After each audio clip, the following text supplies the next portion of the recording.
முன்னாடி நான் பண்ண சம்பவம் இந்த ஊர்ல ஒரு சரித்திரமா மாறிச்சு. அதனால என்ன கொல்ல திசைக்கு ஒரு எதிரி தினம் தினம் முளைச்சுட்டே இருக்கு. சுரக்கா பதிக்கிற கோட்டை கட்டியா வாழ முடியும்? என்ன வெட்டி சாய்க்க ஊர்ல ஒவ்வொருத்தனுக்கும் ஒரு காரணம் இருக்கு. ஆனா என் தொட்டு கூட பார்க்க முடியாதுக்கு ஒரே காரணம் கிடாரி.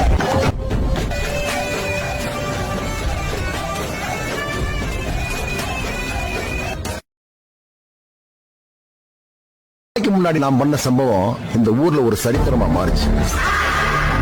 அதனால என்ன கொல்ல திசைக்கு ஒரு எதிரி தினம் தினம் முளைச்சுட்டே இருக்கு. சுரக்கா பதிக்கிற கோட்டை கட்டியா வாழ முடியும்? என்ன வெட்டி சாய்க்க ஊர்ல ஒவ்வொருத்தனுக்கும் ஒரு காரணம் இருக்கு. ஆனா என் தொட்டு கூட பார்க்க முடியாதுக்கு ஒரே காரணம் கிடாரி.